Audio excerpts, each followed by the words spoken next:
O tema que nós vamos estudar hoje é sobre o remanescente. Remanescente.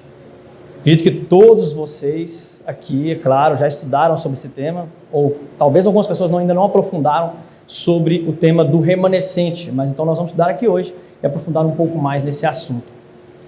Não estudar esse tema do remanescente, que eu acredito que é um dos mais importantes que a nossa igreja deve estudar, se a gente não estudar esse tema, nós podemos ir a alguns extremos, alguns perigos, que assim eu diria. Um perigo ou um extremo seria dizer que remanescente é um grupo de pessoas que somente eles vão ser salvos. Isso é um perigo teológico de afirmar isso. Mas, por outro lado, a gente também ir para aquele cardápio de religiões, de igrejas que você conhece, que infelizmente é uma confusão religiosa que se assentou nos nossos dias. E achar que, não estudar sobre esse tema, achar que a igreja adventista é uma igreja qualquer, assim como qualquer outra igreja que você passa e vê aí na rua. O conceito de remanescente, ele está ligado diretamente à identidade da igreja adventista do sétimo dia.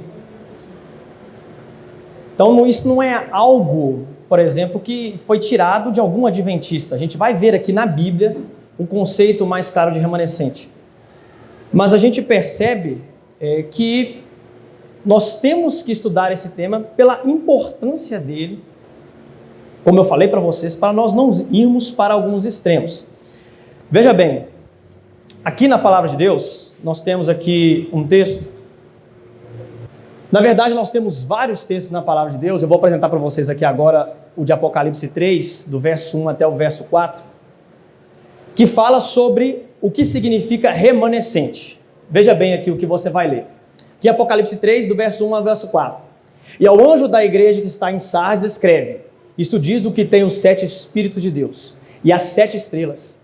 Conheço as tuas obras, que tens nome de que vives e está morto, mas também tens em Sardes algumas poucas pessoas que não contaminaram suas vestes e comigo andaram de branco, porquanto são dignas disso.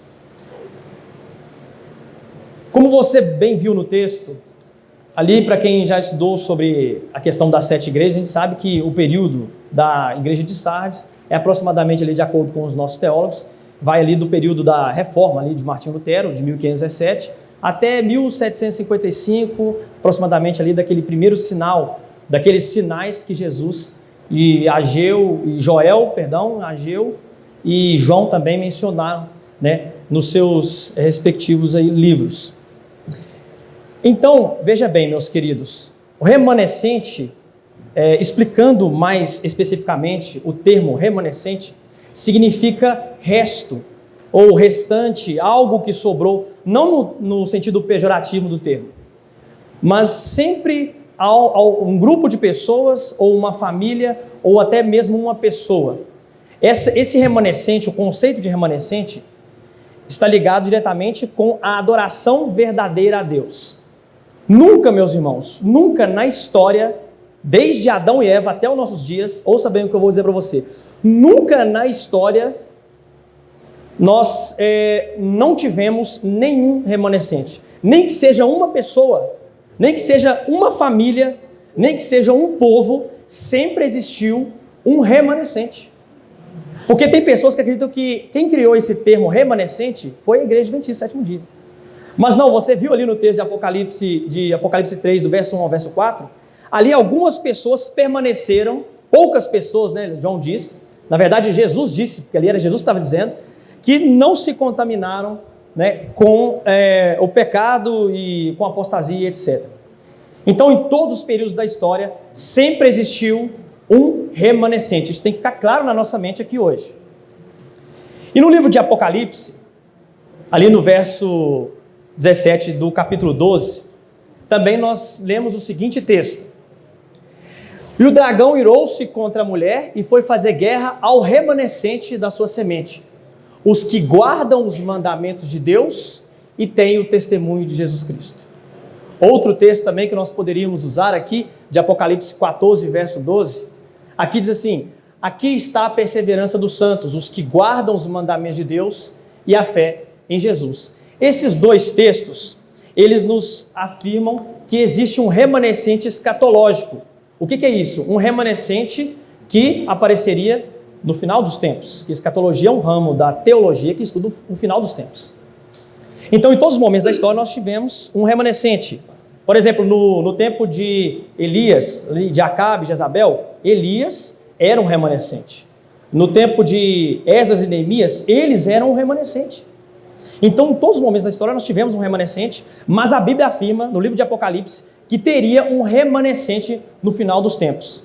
E se a gente seguir a cronologia ali de Apocalipse 12, principalmente, que foi o primeiro texto que nós lemos, ali nós percebemos que quando surge esse remanescente, que o dragão, que no caso é Satanás, está irado, ele surge depois daquele período de um tempo, 2 tempos e metade de um tempo, de Apocalipse 12, verso 13. E esse tempo, meus irmãos, se cumpriu ali no ano de 1798, ele terminou, na verdade, né? No ano de 1798 termina esse período, né, de um tempo, 2 tempos e metade de um tempo. Então esse remanescente, ele surgiria depois de 1798. Esse remanescente escatológico surgiria depois dessa data. E quando a gente lê, então, ali Apocalipse 12, verso 17 e Apocalipse 14, verso 12, nós percebemos que o remanescente escatológico, ele tem algumas características. Você viu ali, vocês lembram o que nós lemos aqui em Apocalipse 12, verso 17? Ele guarda os mandamentos de Deus e tem a fé em Jesus. Então nós já temos aqui 2 características para poder a gente identificar que remanescente é esse. Ele guarda os mandamentos de Deus e tem a fé em Jesus.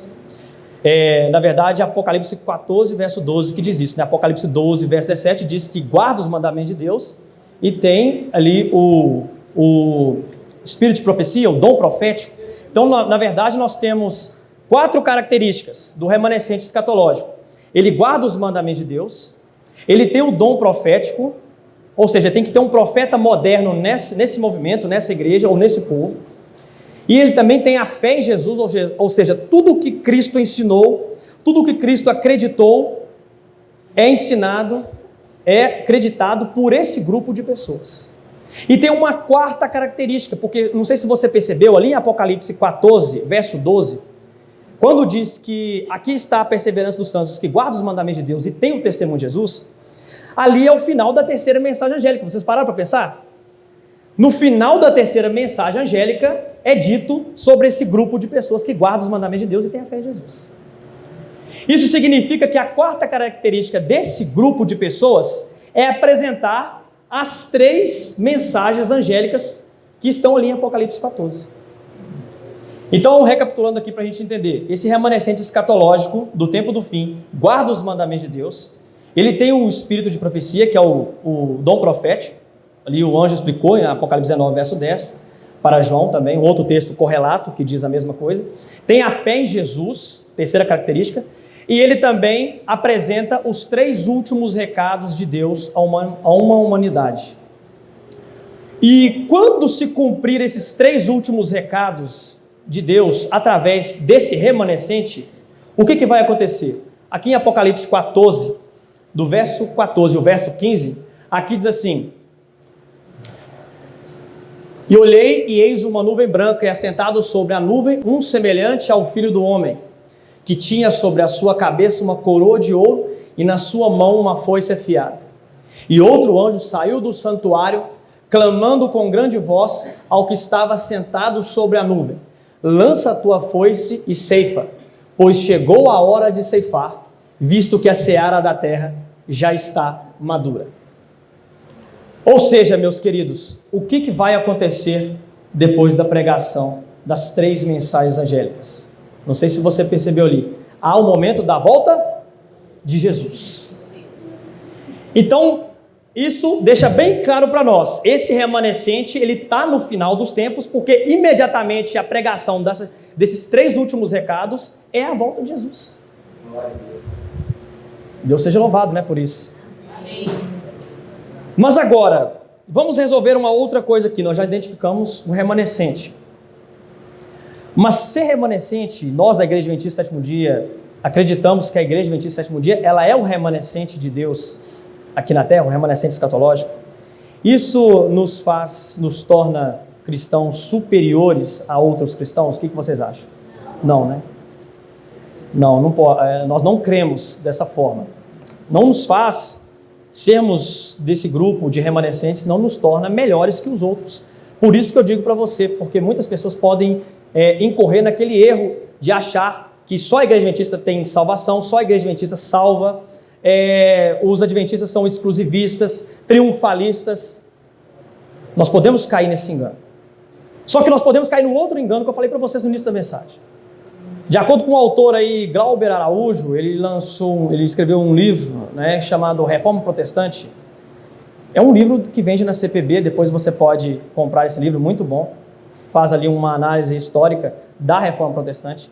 Ele diz ali em uma das suas páginas no início que, de acordo com o último censo realizado no ano de 2017, existem hoje 47 mil igrejas cristãs catalogadas no mundo inteiro.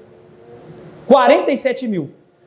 Se você não estuda o remanescente que tem a ver com a nossa identidade, você vai acreditar talvez que a igreja adventista é mais uma das outras igrejas normais que você vê aí na rua, como eu disse. Mas esse nome remanescente, meus irmãos, ele está ligado diretamente ao movimento adventista desde o início do nosso movimento, do surgimento da nossa igreja. Aqui no livro Teologia do Remanescente, na página 161, aqui George Butler, um pastor adventista, e na verdade, se eu não me engano, ele foi o 5º presidente mundial da igreja adventista, ele afirmou a seguinte frase: os adventistas do sétimo dia têm afirmado por toda parte ser a igreja remanescente ao longo dos últimos 25 anos. Ele afirmou isso aqui, meus irmãos, no ano de 1874. Eu talvez vou falar algo aqui que seja novo para algumas pessoas, mas você sabia que um dos nomes que possivelmente a igreja adventista teria, se não fosse igreja adventista sétimo dia, claro, seria o remanescente? Porque os pioneiros, Ellen White e os pioneiros no ano de 1860, eles estavam sugerindo colocar o nome da igreja, que até então a igreja ainda não tinha nome, de o remanescente. Então, possivelmente, se nós não chamássemos Igreja Adventista Sétimo Dia, o nome que foi colocado no ano de 1863, que foi o ano que a igreja foi organizada, né, oficialmente, nós seríamos chamados de o remanescente. Para você ver que isso está ligado diretamente com o nosso surgimento desde lá de 1844. Mas eu vou mostrar para vocês aqui agora que mesmo nós sendo remanescentes ou considerando nós os remanescentes, eu vou apresentar para vocês a posição oficial da igreja, vou apresentar um texto bíblico aqui também que afirma de vários outros textos, e também a posição de Ellen White sobre o tema, porque, na verdade, algumas pessoas podem cair naquele erro de achar que não existe salvação fora da igreja adventista do sétimo dia. Olha aqui o que diz a posição oficial da igreja, no livro Nisto Cremos, na página 223. Essa aqui, na verdade, é a crença número 13. Era a crença número 12 há um tempo atrás, agora é a crença número 13, né?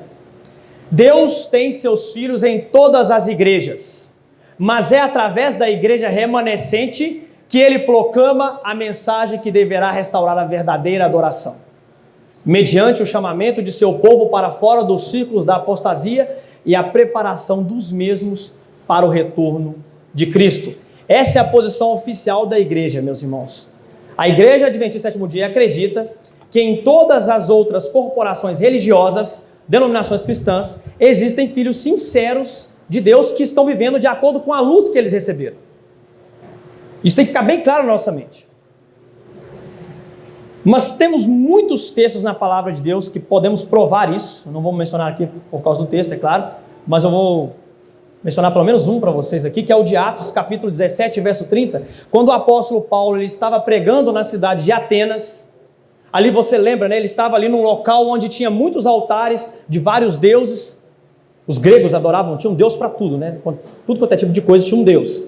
E ali Paulo estava passando por aquele local, ele começou a pregar o evangelho, e ele disse para aquelas pessoas: mas Deus não levou em conta os tempos da ignorância. Agora, porém, notifica aos homens que todos em toda parte se arrependam. Esse texto é um texto claríssimo, meus queridos. Deus não leva em conta o tempo da ignorância. Deus não leva em conta o tempo da ignorância. Mas o que Paulo disse? a partir de agora que vocês conhecem a verdade, porque ele apresentou ali a verdade para eles, o que eles deveriam fazer? Tomar uma posição, se arrepender e acreditar naquilo que Paulo estava dizendo, de acordo com a palavra de Deus. E eu já vi na internet, meus irmãos, muitas coisas que são faladas a respeito da Igreja Adventista do Sétimo Dia. Nossa, é um dos locais onde Satanás mais trabalha contra a Igreja Adventista do Sétimo Dia, sabe na onde? Na internet. O que eu já vi de pessoas afirmando que Ellen White falou, que Tiago White falou, que a Igreja Adventista do Sétimo Dia é isso e aquilo, mas a gente vai ver aqui que não tem nada disso. Quando você quer saber sobre algo, o que você tem que fazer? Ir até a fonte. E aqui tem um texto da Serva do Senhor no livro Grande Conflito, na página 449. Presta muita atenção, meus irmãos, e você vai ver que o que Ellen White afirma aqui, ela está, na verdade, corroborando com o que Paulo ensinou ali em Atos 17, verso 30. Veja bem, mas os cristãos das gerações passadas observaram o domingo, supondo que assim fazendo estavam a guardar o sábado bíblico. E hoje existem verdadeiros cristãos em todas as igrejas, não excetuando a comunhão católica romana. Veja que ela põe até a igreja católica. Tem até gente sincera lá dentro da igreja católica, que a Ellen White diz. Que creem sinceramente ser o domingo o dia de repouso divinamente instituído. Veja aqui a afirmação, queridos. Deus aceita a sinceridade de propósito de tais pessoas e sua integridade. Só que agora ela faz igual Paulo fez lá. Quando, porém, a observância do domingo for imposta por lei e o mundo for esclarecido relativamente à obrigação do verdadeiro sábado, quem então transgredir o mandamento de Deus para obedecer a um preceito que não tem maior autoridade que a de Roma, honrará desta maneira ao papado mais do que a Deus. Que texto, hein? Que texto fantástico.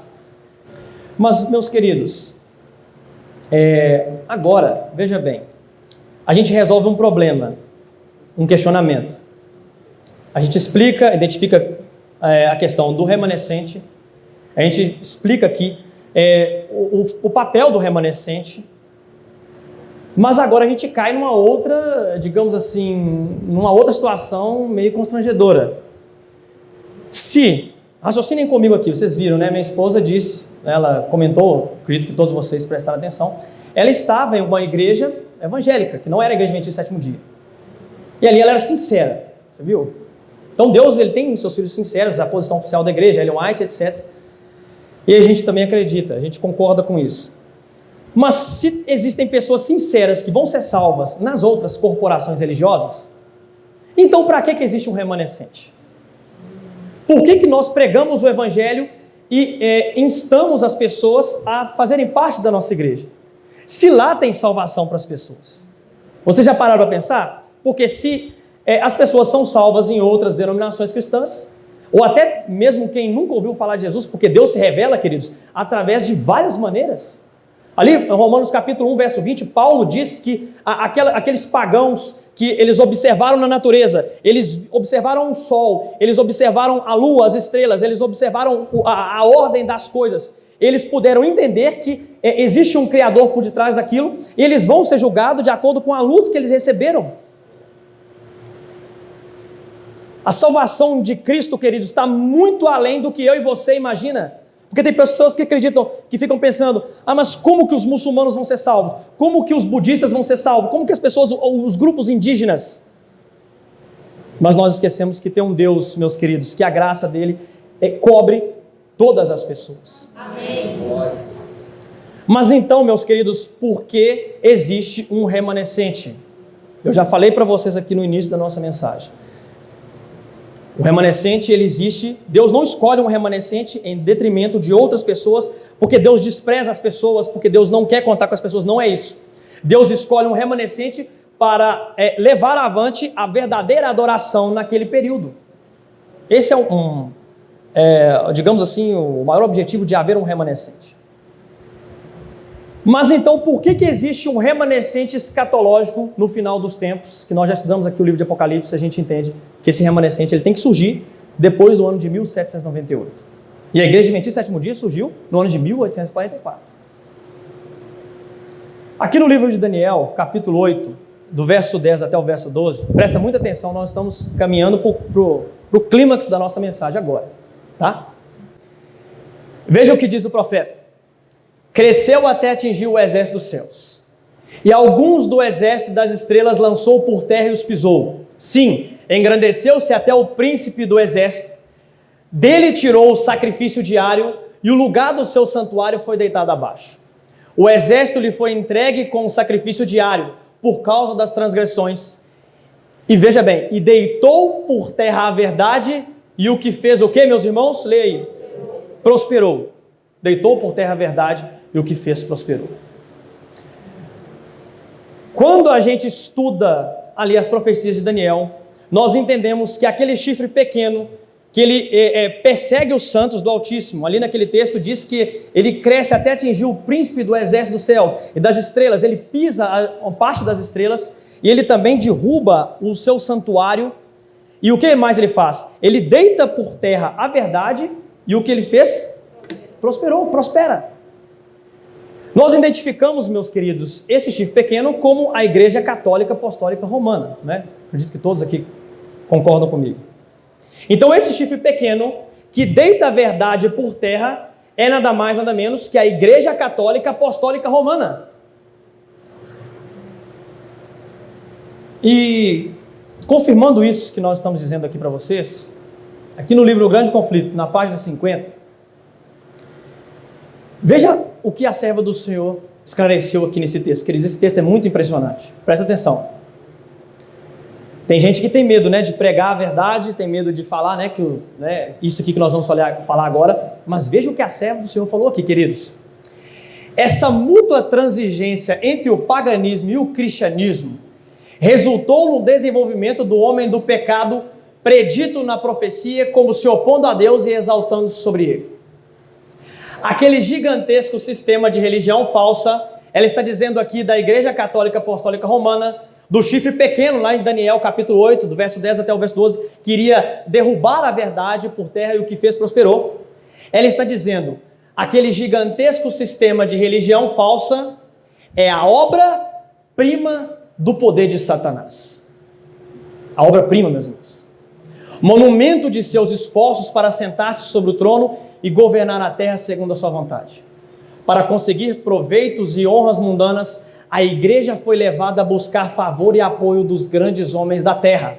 E assim, rejeitando Cristo, foi induzida a prestar obediência ao representante de Satanás. Quem, queridos, que está escrito aqui? O bispo de Roma. O bispo de Roma. A serva do Senhor está dizendo aqui para mim e para você que a Igreja Católica Apostólica Romana é a obra-prima do poder de Satanás. Você sabe o que é a obra-prima? A obra-prima de um autor, ou de um pintor, ou de, sei lá, de um escritor, qualquer profissão que vier aí na sua mente. É a obra o quê? Melhor que ele podia fazer. Exatamente. O irmão Renato aqui foi na veia. O melhor plano do diabo aqui na terra, meus queridos, foi a Igreja Católica Apostólica Romana. Eu sei que talvez algumas pessoas aí já participaram do catolicismo, eu já tive, irmãos, a minha família é católica, eu já fiz parte do catolicismo, mas na verdade esse sistema de religião falsa é a obra-prima do poder do diabo aqui na terra. Através desse sistema, meus irmãos, o diabo conseguiu tirar da mente das pessoas que existe, por exemplo, um santuário no céu. O diabo conseguiu alterar a lei de Deus, o sábado para o domingo. As pessoas hoje adoram muitas imagens de escultura através desse sistema de religião. Veja só, as pessoas creem que um indivíduo morre e sai uma entidade imaterial que sai fora do corpo e vai, talvez, se ela fez muitas coisas ruins aqui na terra, ela vai para um local queimar eternamente e, se foi boa, vai para o céu. Olha só, para você. Ou para o purgatório, né? Bem como a irmã ali disse. Então veja, meus queridos. Tem um texto da Ellen White lá no livro Grande Conflito, eu não lembro aqui a página agora, mas ela disse que se o sábado fosse guardado desde lá da criação até hoje, não existiria nenhum ateu, queridos, na terra. Nenhum ateu. Então esse sistema de religião falsa trocou as verdades, deitou a verdade por terra e o que fez prosperou. Olha só, meus queridos, como que foi o período da Idade Média onde a Igreja Católica Romana ela atuou de forma poderosa ali politicamente falando. Veja aqui o que está escrito aqui no livro O Grande Conflito, na página 240. Presta atenção, queridos. Esse texto aqui também é importante. Ler a Bíblia, ouvi-la pregá-la ou até mesmo falar a respeito dela era incorrer na pena de morte e tortura. Veja só, queridos, como que era o estado espiritual da Idade Média. Orar a Deus em secreto, até em secreto, queridos. Orar a Deus em secreto, deixar de curvar-se perante as imagens, ou cantar um salmo eram também puníveis de morte. Mesmo os que renunciassem os seus erros, entre aspas, eram condenados, sendo homens a morrer pela espada e sendo mulheres a serem enterradas vivas. Queridos, foi isso que a Igreja Católica Apostólica Romana fez na Idade Média. Veja, se eu passasse em um local e tivesse uma imagem de escultura de Maria ali, ou de algum santo da igreja, se eu não curvasse, o que aconteceria comigo? Pena de morte, tortura. Pior, se eu estivesse pregando aqui, eu não poderia pregar, irmãos. Eu não poderia pregar, você não poderia estar aqui, nós não poderíamos ler a Bíblia. Eu não sei quantos de vocês sabem aqui, mas é recente essa troca que eles fizeram. Foi, se eu não me engano, foi no pontificado de João 23, no ano de 1962, teve o concílio do Vaticano II, agora no ano de 1962, que a Igreja Católica, as missas, até 1962, elas eram realizadas com o padre de costas, Quem já ouviu falar? Vocês já viram aí, Então, a irmã já viu. O padre celebrava a missa de costas, as pessoas não poderiam ler a Bíblia, e a missa era celebrada em que idioma? Quem lembra? Latim, aí todo mundo está bem informado? E o Papa João 23, ele entendeu que essa estratégia, ela não iria funcionar num mundo, digamos assim, mais avançado tecnologicamente como o nosso. E eles mudaram, que o catolicismo estava perdendo o número de membros. Então, meus queridos, as pessoas não tinham liberdade de expressão, não podiam ler a Bíblia. Eu não podia pregar igual eu estou fazendo aqui. Se eu fizesse isso aqui, meus irmãos, na Idade Média, o que aconteceria comigo? Morte, tortura, estrangulado, arrastado, queimado vivo. Ali, você vê, as mulheres eram enterradas vivas, queridos, vivas. E as pessoas permaneciam na ignorância, porque a Bíblia foi tirada. Quando você tira a Bíblia de um indivíduo, de uma nação, de uma família, ou de uma pessoa, não sei, você deixa aquelas pessoas na ignorância. Aí você passa a ensinar qualquer coisa. Por quê? Porque as pessoas não têm a Bíblia para conferir. Hoje, meus queridos, se hoje nós temos ignorância no nosso meio, no nosso povo, é porque talvez a Netflix, não deixa a gente poder estudar, não deixa a gente estudar, na verdade, futebolzinho de final de semana, videogames, filmes, etc. Tem tantas maneiras de nós matarmos o nosso tempo hoje. Hoje, se nós permanecemos na ignorância, é porque nós somos os próprios culpados. Mas na Idade Média, as pessoas que permaneciam na ignorância, elas não tinham escolha. Por isso que Ellen White disse, pessoas que guardavam o domingo ali, supondo que estavam assim, guardando o sábado, Deus aceitou a adoração dessas pessoas. Elas tinham como conferir? Não tinha. Era só os padres, os papas, que tinham autoridade para interpretar as escrituras. Veja aqui, queridos, tem um outro texto da Serva do Senhor, está lá no livro Testemunhos para Ministros e Obreiros Evangélicos, na página 474. Veja bem, queridos, o texto é muito longo, e eu coloquei aqui só uma parte, porque ali a Ellen White, ela teve uma visão, Deus deu para ela uma visão de uma reunião de Satanás e os demônios, e ela relatou tudo o que o diabo estava planejando ali com os demônios, para fazer agora no final dos tempos. Eu coloquei a parte que está mais dentro do nosso escopo aqui da nossa mensagem. Veja o que o diabo disse, isso aqui é a palavra de Satanás, tá, queridos? Foi o diabo que disse. Levamos a igreja romana a infligir prisão, tortura e a morte àqueles que recusavam a seguir os seus decretos. E agora estamos pondo as igrejas protestantes e o mundo em harmonia com esse braço direito de nossa força. Queridos, Satanás está dizendo ali que o braço direito dele, dos demônios, é quem? A Igreja Católica, Apostólica Romana. Está alinhando a Igreja Católica com os protestantes e com o mundo. E então, finalmente, teremos uma lei para exterminar a todos os que não submeterem à nossa autoridade.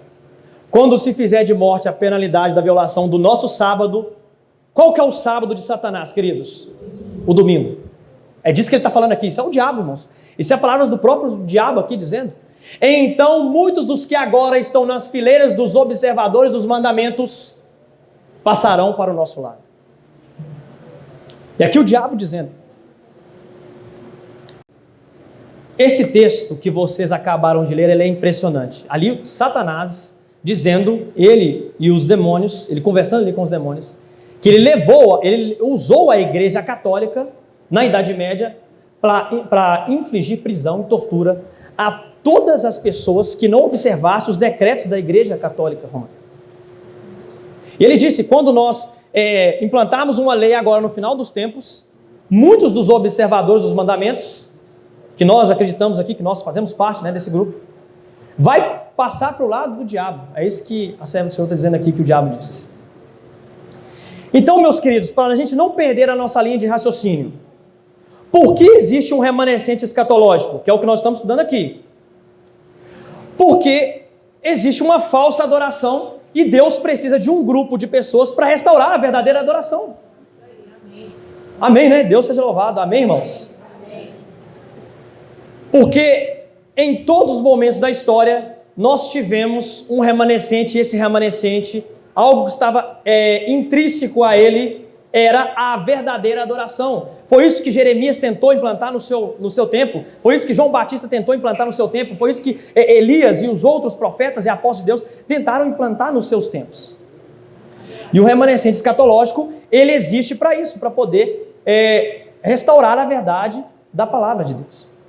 Restaurar todas as verdades da palavra de Deus que foram esquecidas, que foram deixadas de lado ao longo, né, de todo o período da Idade Média. Um texto que comprova isso que nós estamos dizendo aqui para vocês, está aqui no livro Tratado de Teologia, na página 981. Veja que aqui é uma afirmação oficial da igreja. É o que a igreja ensina. Aqui diz assim: os adventistas acreditam ser o cumprimento da profecia de Apocalipse 12, 17, que é o que eu mencionei para vocês no início do nosso tema.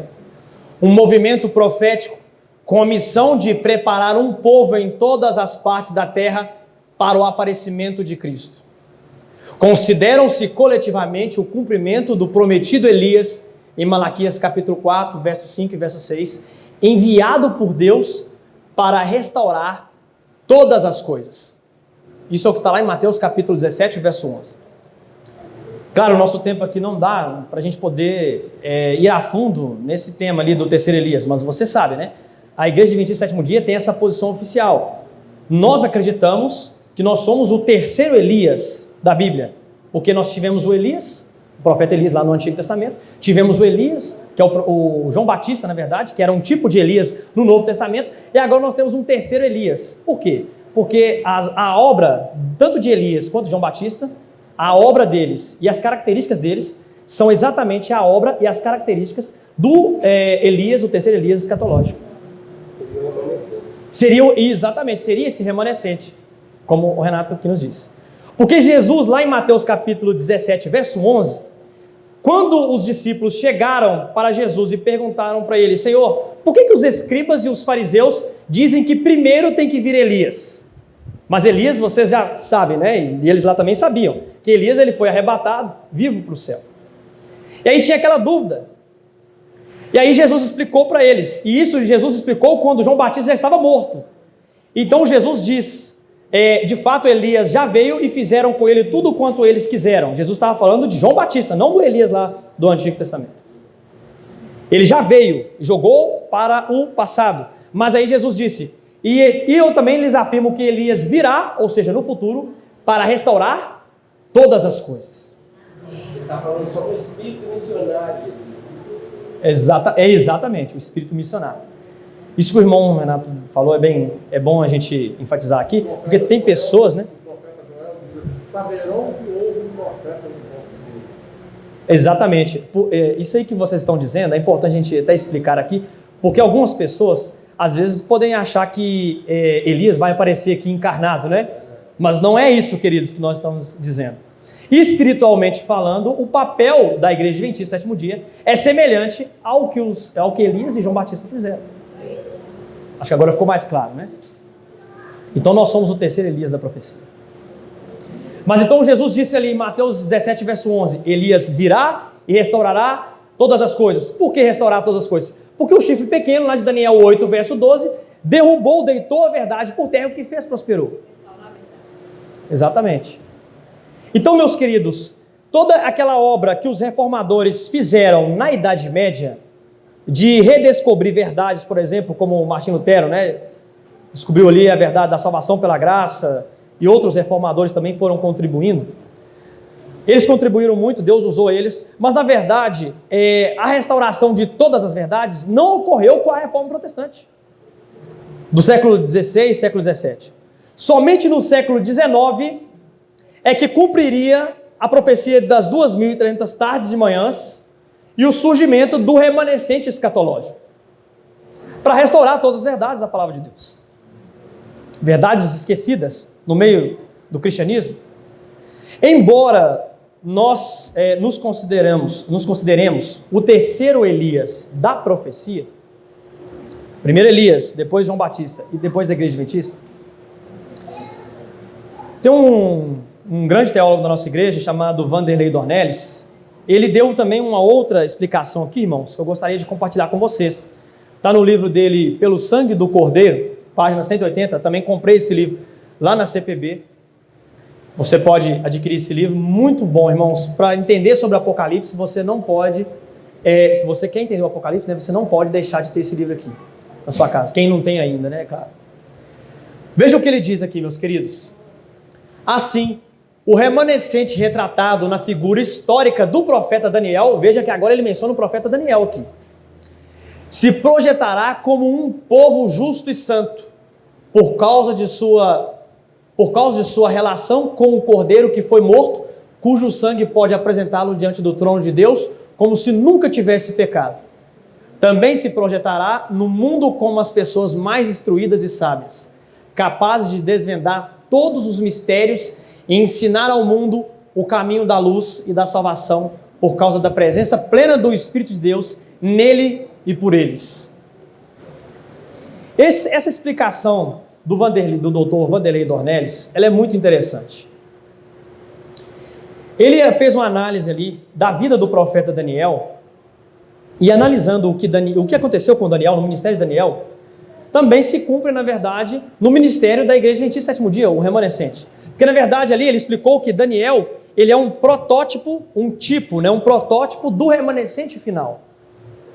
Vocês lembram, olha só que interessante que está ali na profecia, vocês lembram que Daniel foi chamado na presença de Belsazar para poder interpretar 3 mensagens que estavam na parede?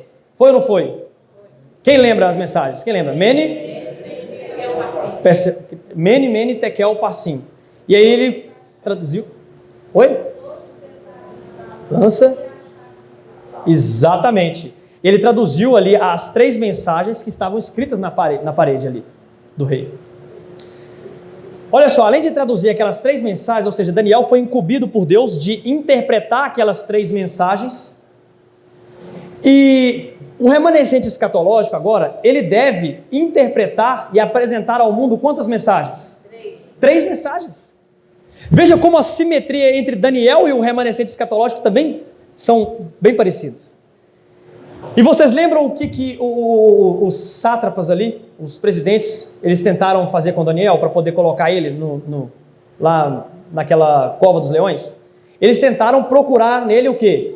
Algum erro, não é? Alguma falha de caráter, alguma coisa. Daniel 6, verso 4 diz que eles não acharam mentira. Daniel era imaculado, Daniel ele era santo, ele vivia de uma forma diferente, ele era santo, imaculado. Eles não acharam engano algum em sua boca. Da mesma forma, os 144 mil, agora lá no livro de Apocalipse, capítulo 14, do verso 4 e verso 5, se você ler aí na sua Bíblia, você vai ver que os 144 mil é um povo santo e imaculado que não se contaminou com as igrejas, com as mulheres, né? Ali mulher, no caso, em profecia igreja, e também mentira nenhuma se achou na boca deles. Você percebe ali as semelhanças? E da mesma forma que Daniel, ele interpretou aquelas 3 mensagens na parede, e aquelas 3 mensagens, após serem interpretadas, ocasionaram o quê? A queda de Babilônia. Foi ou não foi? Daniel, ao interpretar aquelas 3 mensagens, ocasionou a queda da Babilônia física. Ciro ali era um tipo de Cristo, porque Ciro, quando veio com Dario, ele era um tipo de Cristo que viria para poder libertar o povo judeu que estava cativo em Babilônia. Ciro aqui, na verdade, agora é um tipo de Cristo, porque agora, quando o remanescente escatológico interpretar para o mundo, ensinar para o mundo aquelas 3 mensagens, assim como Daniel interpretou aquelas 3 mensagens, quando o remanescente escatológico fizer isso, o que vai acontecer, queridos? Vai cair a Babilônia, agora a Babilônia mística. Inclusive a segunda mensagem é: caiu a grande Babilônia, que tem dado de beber a todas as nações do vinho da fúria da sua prostituição. Então você percebe a simetria do profeta Daniel também com a igreja adventista do 7º dia. Meus irmãos, mas todas essas explicações, o que nós podemos concluir com tudo isso, né? Nós já sabemos, nós somos o remanescente escatológico. A igreja adventista não é uma igreja qualquer. Já entendemos aqui que há salvação fora da igreja. Já entendemos por que tem que haver um remanescente escatológico no final dos tempos. Porque existe uma verdade, uma adoração verdadeira que precisa de ser restaurada. Mas olha o que a serva do Senhor diz aqui, queridos. No livro Testemunhos Seletos, volume 3, na página 140. Os adventistas do 7º dia foram escolhidos por Deus como um povo peculiar, separado do mundo, com a grande talhadeira da verdade. Ele os cortou da pedreira do mundo e os ligou a si. Preste atenção na declaração aqui agora, queridos. Tornou-os representantes seus e os chamou para serem embaixadores seus na derradeira obra de salvação. Os irmãos sabem o que é ser um embaixador, né? Quem já estudou ali. O que um embaixador faz, queridos? Representa, né? Politicamente falando, representa o quê? Representa a sua nação perante outras nações em questões políticas e diplomáticas no exterior, não é isso? A igreja adventista 7º dia, aqui é o Espírito Santo que está falando para mim e para você, está dizendo que nós somos os embaixadores de Cristo, nós representamos Cristo na nossa geração, queridos. Olha só o peso da mensagem. Deus seja louvado por isso. Mas veja bem aqui, o restante do texto. O maior tesouro da verdade é confiado a mortais. As mais solenes e terríveis advertências que Deus já enviou aos homens foram confiadas a este povo, a fim de serem transmitidas ao mundo. Irmãos, a igreja adventista 7º dia, nós somos, na verdade, né, os embaixadores de Cristo na nossa geração. Amém. Nós somos os representantes de Cristo. Irmãos, eu gostei muito quando o irmão veio aqui na frente e mencionou sobre a questão das músicas. Eu tenho falado isso na nossa igreja. Nós temos que ser diferente em tudo, meus queridos, na nossa vestimenta, na nossa alimentação, na nossa música que a gente apresenta aqui na frente. Nós somos um povo diferente, queridos. Essa igreja não é uma igreja qualquer, queridos. Eu não sei se quando o indivíduo que deu o estudo bíblico para você, ou o pastor que batizou você, mencionou para você, mas essa igreja não é uma igreja qualquer. Glória a Deus. Nós somos os representantes de Deus aqui na terra, os embaixadores de Cristo. Daniel, ele tinha um espírito excelente de inteligência, e ele era humilde também, porque quando ele foi chamado na presença do rei, a mãe rainha disse: há um homem aqui no teu reino que ele sabe desvendar todos os enigmas, ele desvenda tudo, ele interpreta tudo, ele tem muitas revelações. Daniel foi chamado na presença do rei, e aí ele poderia falar: eu realmente interpreto tudo mesmo. Foi isso a postura dele, queridos? Não, há um Deus no céu que revela todas as coisas. Essa deve ser a nossa postura também. O remanescente é chamado não para que os holofotes sejam alcançados ali, ligados ou jogados até ele. O remanescente é chamado para que ele apresente a verdadeira adoração ao mundo, para que ele apresente Cristo ao mundo, para que ele leve a mensagem de Jesus às pessoas e ao mundo. Só que ele tem que ser diferente, queridos, em todas as suas condutas, assim como Daniel era diferente, assim como João Batista, Elias e todos os outros profetas de Deus e apóstolos na Bíblia eram diferentes. Essa igreja ela não é uma igreja qualquer, queridos. Tem pessoas que têm medo de Terceira Guerra Mundial, de Covid. Eu não sou uma pessoa qualquer, porque eu sou dessa igreja. Amém, Renato. Eu só penso na doutrina da igreja, mas não penso em mim. Então eu não sou a pessoa qualquer. Exatamente. Embaixador do Senhor. Vocês viram o que o Renato disse aqui, né, irmãos? Nós somos embaixadores do Senhor Jesus Cristo nessa geração. É uma responsabilidade muito grande, meus irmãos. É ou não é? Seja sincero, que está nos nossos ombros. Eu tive um sonho uma vez, irmãos, de um pequeno grupinho ali. Sabe, eu não sei se é porque eu leio muitos escritos de Ellen White, ela também teve um sonho assim, né, uma visão, na verdade. Mas eu tive ali um sonho ali de um pequeno grupinho ali num mundo muito povoado, que é o nosso mundo, né? Já são quase, se eu não me engano, já é 8 bilhões de pessoas, né? Quem está mais informado que eu aí sabe. E a Igreja Adventista do Sétimo Dia, meus irmãos, são 22 milhões de membros. Mas essa igreja, meus irmãos, ela tem uma mensagem. É com um pequeno grupo, é com um remanescente, é com o resto, é com o que sobrou, que Deus vai terminar a obra. É com o remanescente, queridos. Como eu estava dizendo para vocês, tem pessoas que têm medo de Terceira Guerra Mundial, tem pessoas que têm medo de Covid, tem pessoas que têm medo de mudanças climáticas. Sabe o que eu tenho medo? De perguntar para um jovem da nossa igreja, qual é a missão da Igreja Adventista do Sétimo Dia? Eu tenho medo, irmãos, do que o jovem vai dizer para mim. Porque eu vejo o desinteresse, meus queridos, dos nossos jovens. Eu vou aproveitar hoje, é uma data especial, hoje é o Dia Mundial do Jovem Adventista. Eu tenho medo, queridos, eu estou falando sério, eu tenho medo de perguntar isso aqui que nós estamos estudando para um jovem. Você sabe qual é a missão da Igreja Adventista do Sétimo Dia? Eu tenho medo do que eu vou ouvir, queridos. Porque essa igreja, ela não é uma igreja qualquer. Não sei quem batizou você, quem deu o estudo bíblico para você. Fazer parte dessa igreja significa que vai ser salvo? Não. Artigo 205 da Constituição Federal diz que a educação é um direito de todos e um dever do Estado. É ou não é? Está escrito lá. Todos nós aqui temos o direito de frequentar uma escola. Mas isso significa que todos nós vamos passar ou alcançar ali o certificado?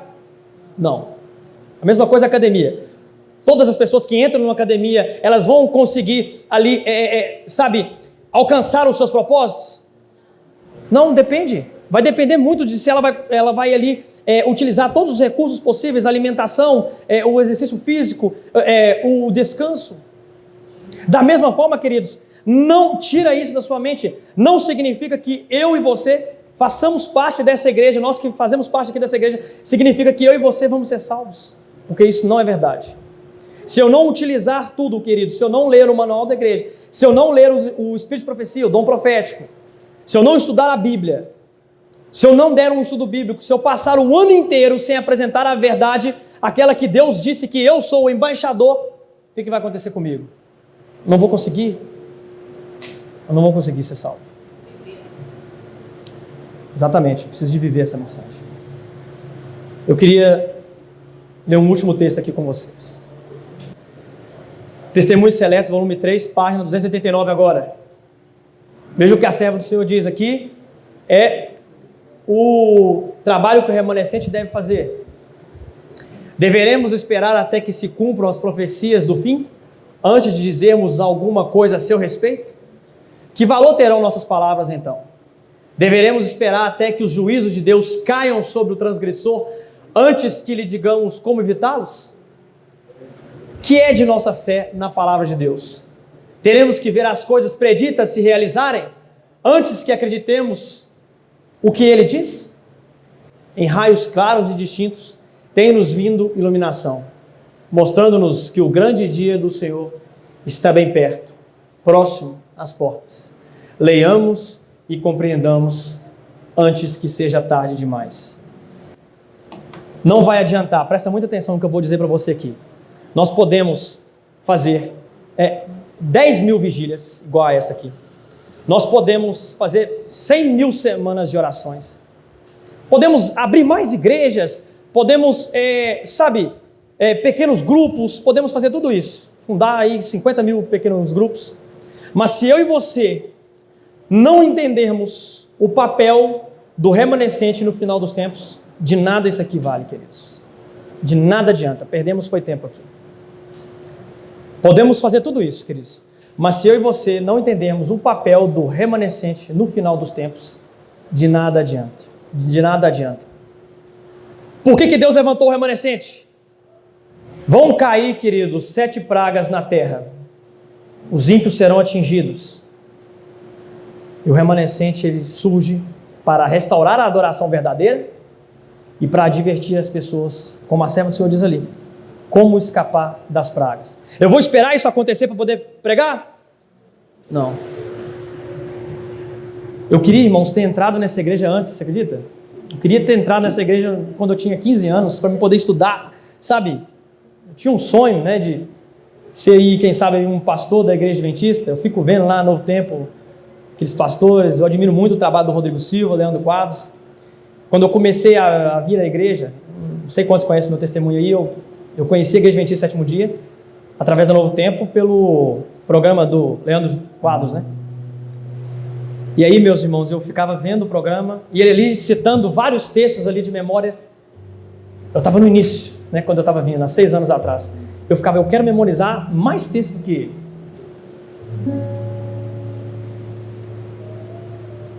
Mas essa não é a vontade de muitos dos nossos jovens, infelizmente. É ou não é, meus irmãos, a verdade? As pessoas têm ânimo para tudo, queridos. Vamos jogar uma peladinha ali, uma partida de futebol no final de semana? Mas as pessoas não têm interesse em, fazer um encontro ali.